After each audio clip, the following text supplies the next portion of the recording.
Buenos días, Gemma. Buenos días, Dani. ¿En dónde estamos? Estamos en el hall del Teatro Cuyás. Sí, ¿lo puedes describir? Porque yo creo que tú paseas por aquí como... ¿Es el pasillo de tu casa este casi? Casi. Me encanta además recibir en este hall, que además tiene una parte muy especial dentro del proyecto pedagógico. Este hall tiene un azul que yo llamo azul Cuyás, por aquello de que solo lo he vivido aquí. Tiene un techo con unos tonos de diferentes matices de azul, que es un color que yo adoro. Es como una especie de cielo, pero con mucha... La palabra no es furia, yo diría que es un cielo con mucho entusiasmo, así lo describiría. Es un espacio que queremos que sea agradable, que reciba a la gente, pero que no paren mucho aquí, que entren rápido, se sienten en el patio de butacas y comiencen a disfrutar con lo que tienen ahí adentro. Es el espacio donde les recibimos. En algunos teatros se llama ambigú, aquí le llamamos el hall, y en algunos otros teatros donde yo he trabajado también, pues ese ambigú se convierte en un sitio especial donde pues tienes los programas de mano. ¿Te acuerdas aquellos momentos en que vivíamos en papel? Cuando teníamos los programas de mano en papel y no era todo un código QR, pues en este espacio tú recibías esa bienvenida, esa primera información para ver el espectáculo. Y bueno, aquí tenemos el busto de Gelu Barbu, que nos recibe, ese gran bailarín, y un Max que recibimos en el 2009 por una coproducción con el Teatre Llura, con una obra que dirigió Alex Rigola, 2666. Y tenemos aquí la manzanita, diseñada por Brosa, que es muy importante para los teatreros, lucir un Max.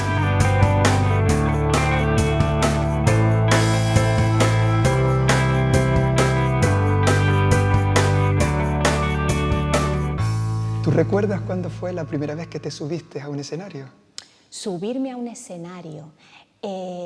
Mira, es curiosa, mi relación con el escenario, que yo recuerde, tiene que ver con una parranda que montamos en el instituto. O sea, ya te hablo de segundo bachillerato plan viejo, ¿vale? O sea, tenía yo la edad que tiene ahora mi hijo, 16 años. Seguramente me subí antes, ¿no? Aquellas cosas del cole. De hecho, en el cole bailábamos, hacíamos escalanifis. O sea que desde el punto de vista del baile y la canción lo subí antes. Pero con la parranda fue muy especial, porque no sé por qué a alguien le dio por pensar que yo podía ser una buena presentadora. Y entonces ya me tocó presentar Las Isas, La Folía. Y con esa parranda hicimos una recopilación de canciones infantiles, que estaba yo pensándolo en otras conversaciones que tuviste previa a la mía, sobre la recuperación de las canciones infantiles, que se llamaba Carabirurín. Hicimos todo un trabajo etnográfico recuperando esas canciones, y presentar ese trabajo lo recuerdo como uno de mis momentazos en el escenario, ¿no? Hablando con el público previamente al 1, 2, 3, somos costeros. Es curioso porque hemos tenido muchas conversaciones en torno a la literatura infantil y juvenil, y la escuela siempre está presente. La escuela siempre está presente con las personas que hemos compartido este espacio, ¿no? Siempre ha significado algo especial, un inicio. Qué importantes son los maestros, las maestras. Fundamentales. Sí, para nosotros son, yo los llamo aliados. Desde que nosotros pensamos en un proyecto pedagógico para el Cuyás, que tuviera un apartado muy especial de teatro infantil, juvenil, para jóvenes audiencias, siempre pensamos en que necesitábamos trabajar a partir de la calidad, que era la primera C, la segunda C era la coherencia del proyecto, y la tercera C era la cooperación, porque para nosotros era fundamental establecer una red con los docentes, sobre todo para saber qué necesitaban, qué podíamos facilitarles nosotros desde el teatro, porque ellos son nuestro puente, son nuestro punto de enlace con los niños, con las niñas, con los jóvenes, y es fundamental, ellos están intermediando esa relación, y para nosotros hacerlos cómplices, partícipes, y sobre todo eso, que nos contaran qué necesitaban. Yo siempre les pregunto, ¿qué podemos hacer por ustedes? Gemma, ¿qué diferencia hay entre un lector y un espectador, o en qué se parecen? Pues yo creo que hay más similitudes que diferencias, porque yo creo que un espectador es un lector de la escena. que lo que tiene en el momento de abrirse el telón, que ya los telones casi nunca se abren, pero seguimos hablando de esa metáfora, sí, como en el momento en que empieza la acción, en ese momento tienes delante toda una serie de disciplinas, de sugerencias, de propuestas que tienes que leer en paralelo, o como tú quieras, porque también puedes fijarte simplemente en una parte y dejarte llevar por esa lateralidad o por ese foco que llamó tu atención. Y cuando lees en un libro, toda esa propuesta la estás haciendo tú desde tu imaginación. Tú estás montando tu teatro mental, tú estás definiendo tus espacios, cómo son las acciones, cómo son los personajes. Y en una propuesta de teatro eso te viene dado, entonces te puedes relajar en esa lectura y saborear la lectura que te propone ese equipo de creadores que están haciendo arte de otra manera, siempre a partir de la literatura. Porque es cierto, el teatro es acción, pero también es palabra. O sea que yo considero que hay una relación muy estrecha entre ser lector de literatura y ser espectador, lector de teatro. Te hacía esa pregunta porque encontré un texto de Isabel Tejerina hablando de teatro y literatura infantil. Te voy a leer un pequeño párrafo. También en el campo de la literatura infantil y juvenil, el teatro, en cuanto a texto literario, es el género menos conocido. Junto a su hermana Cenicienta, la poesía, su limitadísima producción y en muchos casos la calidad de las obras dramáticas que se dedican a los niños son razones que explican parcialmente el hecho, pero que en absoluto justifican la marginación que padecen. Y te pregunto, ¿es un género desatendido, marginado, olvidado? Absolutamente de acuerdo con Tejerina, no se lee teatro. El teatro está pensado supuestamente para otra cosa y nadie se anima a abrir un libro que por fuera pone teatro, a no ser que vaya a ser una obra de teatro. Los docentes nos preguntan muchas veces, ¿con qué textos puedo montar obras? ¿A qué material puedo recurrir? Y entonces ahí sí se abre una puerta a toda la literatura de teatro que se está creando, que es voluminosa y creo que muy interesante, como libro y como material para lectura. Sin embargo, no se accede a ese texto más allá de las posibilidades escénicas, como texto literario en sí mismo. Y bueno, a mí me parece un error, yo creo que es una pena, porque sería una forma muy interesante de contrastar las diferentes lecturas, ¿no? De aprender qué son las acotaciones. Por ejemplo, ahora estamos armando una propuesta de La Umbría de Quesada, y Quesada era un poeta, más que dramaturgo, aunque escribió solamente 2 obras de teatro, y en sus acotaciones eso es puro lirismo, es pura poesía, y es una pena no leer ese texto porque ponga dramático en la portada. O sea que absolutamente de acuerdo, está descuidada. Estamos tratando de... Hay algunas asociaciones como ACITES que está publicando textos muy interesantes, Anaya también tiene una línea que hace con Fundaciones GAE y que son textos de teatro para niños que se pueden leer perfectamente y que además creo que abren nuevas posibilidades porque aprendemos una cosa interesante que es el diálogo. Claro. Aprendemos cómo los personajes se expresan a través de la conversación y también como lectores aprendemos lo que es el subtexto, aquello que no se dice pero está.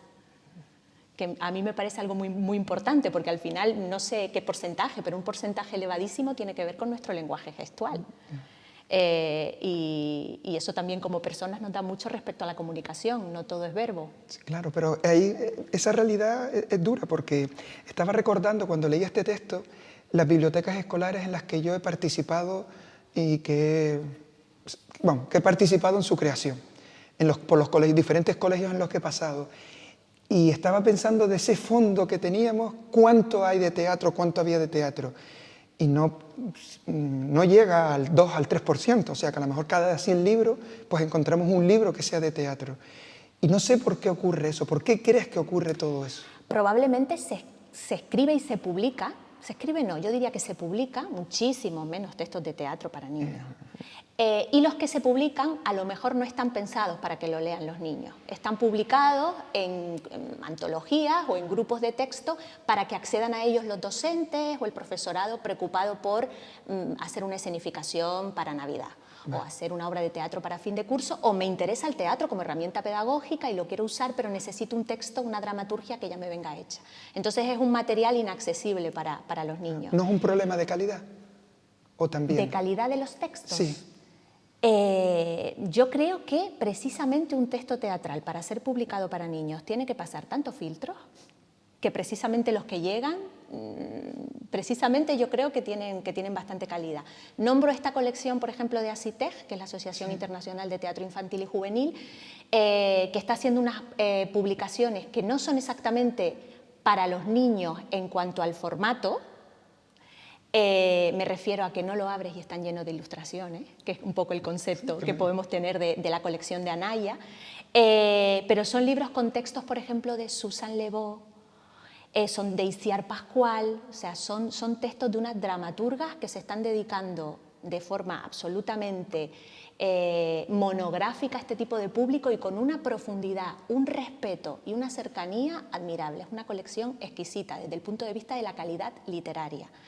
Sin embargo, se encontraría precisamente en ese estante dirigido al profesorado que quiere montar esa obra de teatro, a no ser que hagamos lo que estamos haciendo, que es llevar a cabo lecturas dramatizadas de esos textos, invitar a los niños a esas lecturas, de manera que le abrimos la puerta a otras maneras de ver teatro, mucho más cercanas, y le facilitamos esos textos para que los tengan en los coles, para que formen parte de la biblioteca. Y bueno, eso es un proyecto que hemos hecho con ASITEG y que esperamos poder seguir haciendo. ¿Y por qué se produce tan poco, Gemma?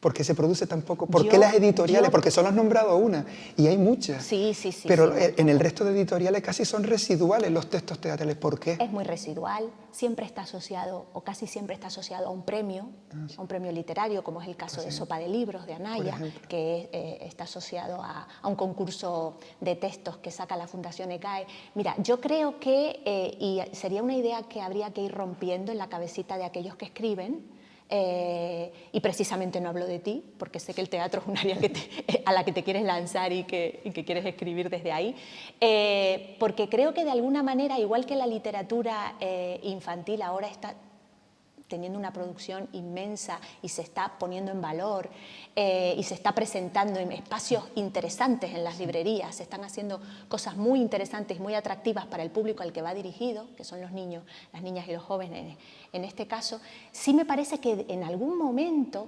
el teatro para niños parece o puede parecer inferior al teatro para adultos. Hay una etiqueta para niños que hace que desde una fórmula que yo creo que falta el respeto al público infantil como público perfectamente preparado para el teatro, porque el teatro es juego, y si alguien sabe de juego, perdóname, pero son los chiquillos y las Pues sí. chiquillas.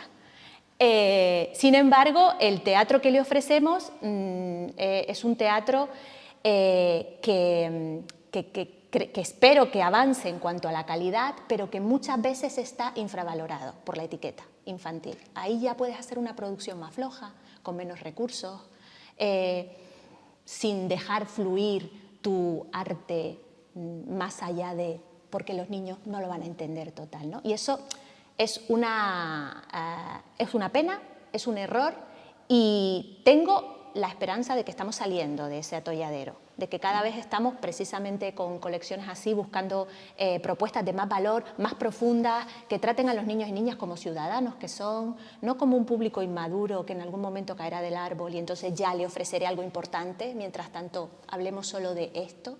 No, sino un trabajo que creo que es responsabilidad de todos los que trabajamos en el ámbito de la cultura, para que todas las propuestas tengan la misma calidad artística y la misma calidad de producción que tendrían para el público adulto. ¿Tú no te imaginas cuántos escritores de literatura infantil y juvenil se sienten tan identificados con lo que estás diciendo? Tan identificados. Que tiene el teatro escrito para niños, para niñas, para jóvenes, para ser tenido en cuenta. ¿Por qué por qué los niños y las niñas tienen que leer teatro? Porque los niños y las niñas tienen que leer de todo. Antes estabas nombrando la poesía como la Cenicienta por las palabras de Tejerina, y yo estaba pensando en la danza como la Cenicienta dentro de las artes escénicas, ¿no? Me hacía un poco la idea de ese parangón, ¿no? Y yo creo que deberían acceder a esos libros, porque esos libros abren la puerta al juego, abren la puerta a otras formas de imaginar. Toda la literatura está plagada de diálogos, de monólogos, y también de muchas descripciones. En un texto teatral esas descripciones se llaman acotaciones y las pone el autor, pero no para ser leídas. Las pone el autor o la autora con la idea de que describan un espacio donde más o menos yo me imagino que esto va a ocurrir. Luego el director, el equipo artístico, la directora, va a ser un poco el proceso o el proyecto que quiera, ¿no? Con respecto a ese espacio, pero esas acotaciones no se leen, pero son fundamentales, como en la literatura lo son las descripciones de los espacios, ¿no? Nos ayudan a ubicarnos en un sitio. Y luego empiezan esos diálogos, esos monólogos, esos soliloquios, y ahí vemos que el teatro es un arte de encuentro. Es imposible tener un libro de teatro entre las manos y no ponerte a poner vocecillas. María, 2 puntos. Oye, ¿de verdad que hoy no vas a ir al cole? El papá, por supuesto que va a ir al cole. Y ahí hay todo un trabajo, un juego de imaginarte el personaje y ponerte tú en la piel, que yo creo que desarrolla la empatía de una forma brutal. Y porque el teatro es literatura y porque nos ayuda a pensar la palabra en forma de acción. Y entonces ahí está toda esa comunicación de la que hablaba antes, toda esa comunicación no verbal que forma parte intrínseca de lo que somos, de lo que comunicamos. Por eso creo que hay que leer más teatro. Y por supuesto publicar más teatro. Y en el sujeto, cuando un niño, una niña se sube a un escenario, ¿qué le sucede? ¿Qué le sucede a ese chiquillo? ¿Qué pasa por dentro? Porque nosotros vemos lo que está pasando por fuera, pero yo estoy seguro, y lo sabemos, que está pasando cosas por dentro. ¿Qué le está sucediendo? Fíjate que yo creo que sí sentimos lo que le está pasando por dentro. Claro, yo no sé si le pasa a todo el mundo, pero cuando yo estoy en el patio de butacas de una representación infantil o juvenil, lloro, siempre. O sea, es imposible que no me emocione. Me emociono porque directamente algo en mí se vincula con ese pequeño creador que le está dando vida en ese momento a un personaje que no es él o que no es ella. ¿Qué pasa? Mira, pasan muchas cosas. Lo primero, porque ese momento que nosotros vivimos como espectadores cuando vemos a ese niño o a esa niña actuar, es un momento efímero, pero lleva toda una preparación previa. Y esa preparación enseña tantas cosas, porque ese proceso para crear ese espectáculo en el que posiblemente ese niño no esté solo, sino acompañado por el resto de compañeros que también tienen sus textos, que tienen su acción, que tienen que estar situados allí en este momento, que suena esta música y bailan, que pasa esta cosa y se emocionan. Todo ese proceso lleva un trabajo de responsabilidad. Hay que asumir que este es mi papel y que si me equivoco improviso y que no puedo bajarme del escenario, porque en ese momento no soy X, soy el personaje. De cohesión de grupo, de escucha del otro, de entusiasmo, de vencer los miedos, de salir de tu espacio de certeza, de tu espacio de seguridad, de atreverte a jugar a otra cosa y de ser visto, sobre todo por el adulto, que casi siempre es al revés, que son ellos los que nos miran. Entonces ese es un momento tan lleno de magia que es imposible que no te emociones. Y cuando los ves, crecen en un escenario los chiquillos. Nosotros tenemos aquí la muestra de teatro en mayo, junio, seguimos todo el proceso con ellos y cuando están en el escenario del Cuyás, bueno, hay algunos que se te desmayan en el ensayo, ¿vale? de la emoción. El espacio les resulta enorme, les resulta inmenso, pero cuando tú los estás viendo, de repente los ves tan grandes en el sentido de admiración que sientes por ellos, ¿no? por todos los miedos que superan para estar ahí. Muchos mayores no se atreverían, ¿eh? No, es verdad. Y lo hacen con una ilusión, con un entusiasmo, que es nutrición. Para los que lo estamos viendo nos nutrimos de todo eso, salimos con la sonrisa puesta. Y cuando se equivocan, suena un aplauso en el patio de butacas. Eso es maravilloso, el error se aplaude. Es una maravilla saber que no pasa nada, que la vida sigue. El teatro tiene mucho que enseñarnos cuando lo ponemos en práctica. Sí. Y esos textos, para que surja esa magia, ¿qué tiene que tener ese texto? Yo creo ¿Qué haces cuando tú estás seleccionando? Sí. Dices, uy, esto tiene magia. ¿Por qué? ¿Por qué te das cuenta de eso? Porque cuenta cosas que a los niños que lo van a poner de pie les importa. Creo que esa es la clave. Es decir, a la hora de seleccionar un texto, si es tu pregunta, Dani, a la hora de seleccionar un texto para montarlo con los niños y niñas, es importante que hable de cosas que a ellos les importa. Encontrar ese vínculo con lo que van a poner en escena. Porque si una cosa me importa, si una cosa es importante para mí, yo ahí voy a volcar una energía extra. No voy a hacer las cosas obligado y ahora me toca hacer este papel. Probablemente me bloquee, me quede en blanco haciéndolo, no me gusta lo que estoy haciendo. Qué difícil es ponerse delante del otro para hacer una cosa que no te gusta. Sin embargo, si te gusta, es un regalo que haces al espectador, al que está mirando. Y creo que es importante y no es una cuestión baladí, porque muchas veces nos vamos al texto de, pues porque tengo que dar Lorca o porque Miura es divertido, pero muchas veces son textos que Miura es divertidísimo, pero que están muy alejados de la realidad de esos chicos y chicas que lo van a representar, ¿no? A veces es más interesante crear con ellos el texto, porque va a surgir de su propia imaginación, no importa la calidad. Y si además puedes contar con alguien que escriba, el maestro, el autor, la autora, que esté cerca y le dé forma a ese trabajo que ellos están haciendo, eso sería un tándem maravilloso. Imagínate poder crear a través del juego y que alguien que maneja muy bien la palabra consiga transportar eso y crear una obra juntos. Sería una lectura compartida. Claro. A lo mejor lo que voy a decir es una barbaridad, pero entonces no existe la adaptación, existe siempre la creación. Siempre cuando no adaptamos un texto escrito al teatro, no nos estamos volviendo a crear. Nos estamos valiendo de la generosidad de un autor, de una autora, para que los actores, los chiquillos digan, pues de aquí puede surgir algo nuevo, ¿no? Sí, sí, sí. Además, los dramaturgos son conscientes de esto. Por ejemplo, Juan Mayorga dice siempre que él escribe teatro porque la obra, a partir de un momento, deja de ser suya. Y requiere a un equipo de personas, requiere a una tribu para ponerla en pie. Y requiere a otra tribu para compartirla. Ese es el ágora, ¿no? Ese es el encuentro que genera el teatro. Entonces, respecto a lo que tú preguntas, el dramaturgo es consciente de que su obra luego tiene que ser recreada, y me encanta ese término porque habla del recreo, de ese momento de juego, ¿no? Recreada por quien la vaya a montar, y si es un texto para niños, por niños y niñas.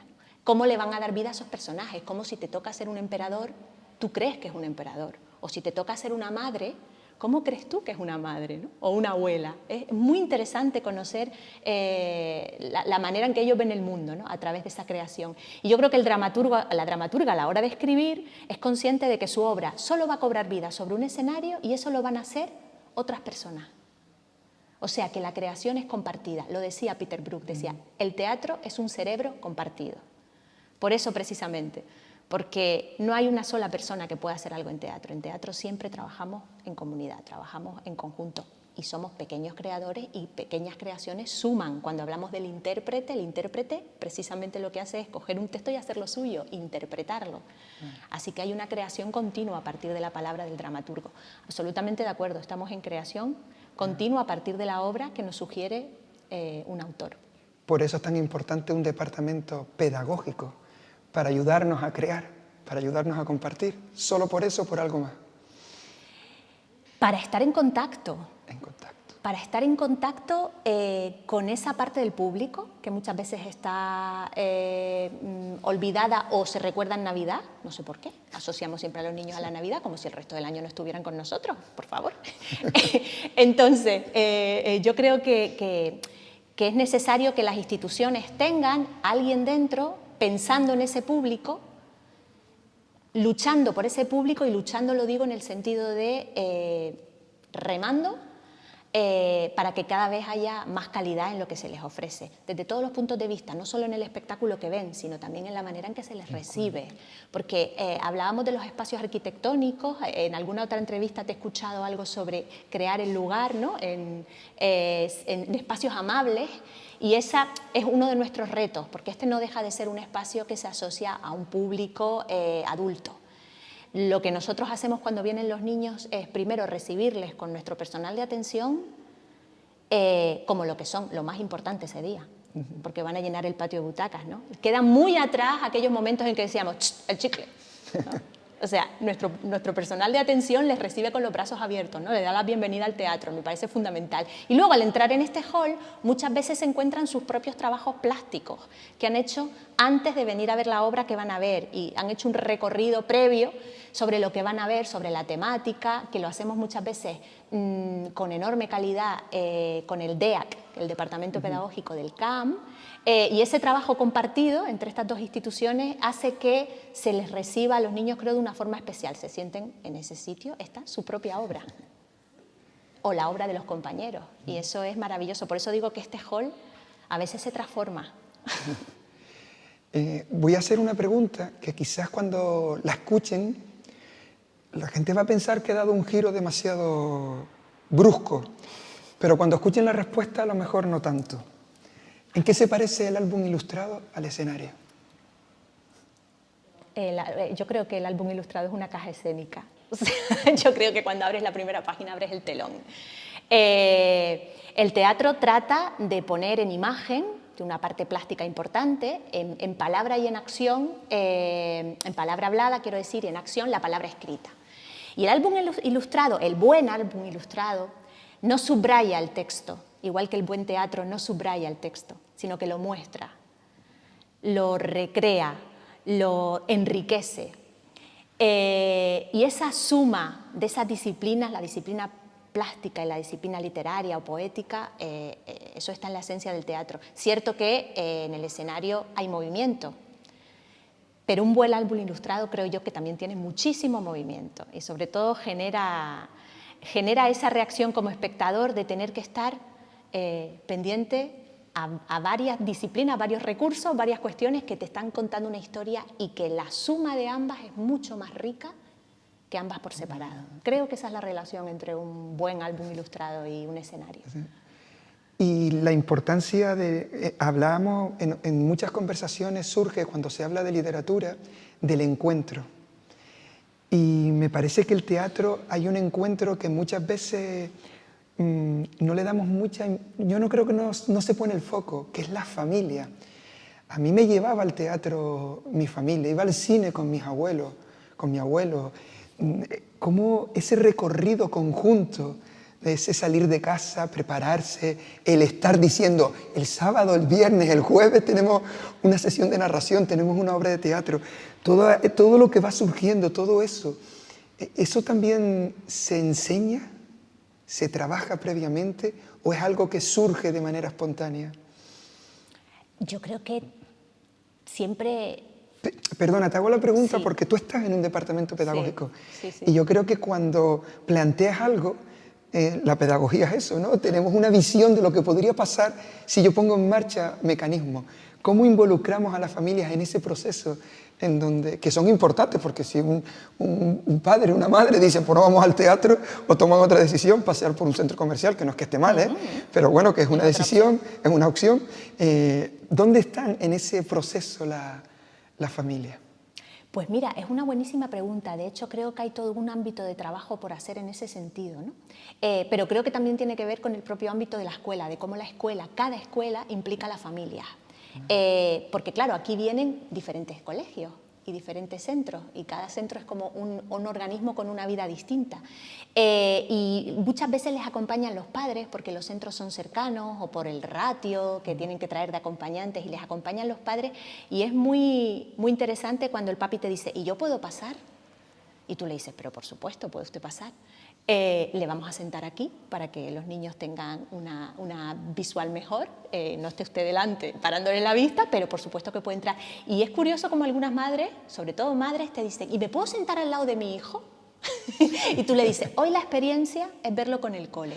Pero nosotros tenemos funciones familiares y sería maravilloso que pudieran traerlo para ver la cara que tiene el peque, ¿no? A partir de ahí. Y lo que sí se da, creo, es una conexión entre lo que hacen los niños y lo que luego comunican a las familias, que es el teatro. Es decir, me explico, cuando somos lectores en casa, si los niños ven los libros, los tienen cerca, posiblemente se acerquen a ellos más pronto y a la cultura, las familias que de alguna forma hacemos esa búsqueda de herramientas, de propuestas culturales, como tu abuelo que te llevaba al cine, y entendemos que eso va a generar en ellos pues, que sean un público, que les guste ese tipo de espectáculos, que lo asocien a momentos estupendos de la familia, que sea compartido, que sea un encuentro. Y a veces ese movimiento se produce a la inversa. Los niños vienen con el cole y después le cuentan a las familias cómo ha sido la experiencia. Y las familias les traen de vuelta al fin de semana. Y son ellos los embajadores de esa experiencia para los padres y madres. Ese movimiento es muy, muy, muy, muy bonito. Con respecto a cómo se prepara esa visita de cara a la familia, la verdad es que cada colegio es un mundo.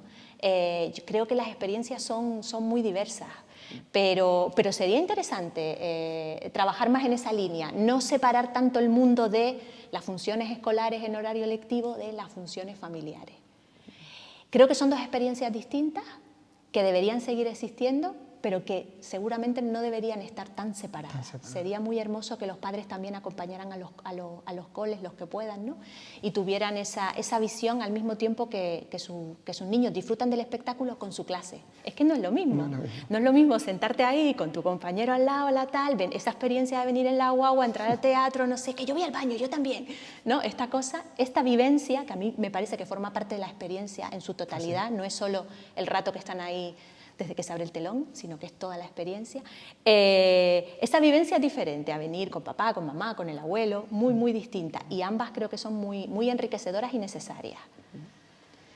Mira, Gemma, le hacemos una misma pregunta a todas las personas con las que hemos conversado sobre literatura infantil y juvenil. Y los que siguen todas las conversaciones saben que ya casi es el cierre. Que es que nos cuentes qué leías cuando eras una ginás. Pues, algo tenías que leer, porque sí. Todo esto no viene de la nada. No, leía. Algo tenías que leer. Sí tengo que decir que en mi familia los libros no estaban presentes porque realmente pues, mis padres no habían tenido esa oportunidad en su infancia, pero mi madre era muy consciente de que eran importantes, a ella le gustaban mucho y nos compraba fábulas, libros de fábulas, trabalenguas, adivinanzas. Y es muy curioso porque estaba pensando que una vez que yo aprendí a leer ya me leía todo lo que pillaba. Cuando digo todo lo que pillaba, es todo lo que pillaba. Y acababa leyendo Vida de Santos, que tenía por allí mi abuela. Claro, imagínate, ¿no? No es apto. Hay parte de esa literatura que no es apta. Luego recuerdo una época en que consumía muchísimo cómic. O sea, me encantaba, leíamos todo eso. Y básicamente recuerdo esa experiencia y también recuerdo, por supuesto, con mucho cariño los cuentos que nos contaba mi abuela y mi abuelo, que más que cuentos eran experiencias vitales suyas y que todo eso era narración oral, ¿no? Y esa parte era sumamente enriquecedora. Y mi padre, que es verseador, o sea, que él coge un hilo y empieza a hacer versos detrás de otro, también esa retahíla era un aprendizaje, esa musicalidad, esa manera de crear, esa forma de improvisar, pues eran otras formas de llegar a la literatura. Nos gustaría, no nos vamos a despedir, pero sí nos gustaría que nos invitaras, que nos hicieras una invitación al teatro, porque esa conexión de teatro y literatura es tan esencial. Sí. Y bueno, que nos invitara. En vez de despedirnos, nos vas a invitar. Ah, bueno, pues me parece una idea estupenda. Sí. ¿Directamente a ti o invito a cámara? Bueno, como quiera. A mí, que estamos hablando. Muy bien, muy bien. Invítame. Te invito. Volvamos al teatro, y cuando digo volvamos, es que retomemos algo que ya hacíamos antes. Vamos a encontrarnos en el teatro, porque el teatro no es nada sin el convivio, no es nada sin la convivencia. Creo que es un sitio de encuentro, que en ese encuentro hay una experiencia vital porque somos sociedad y el teatro les cita a reunirse alrededor de la hoguera. No podemos faltar. No podemos faltar. Pues muchas gracias. Gracias.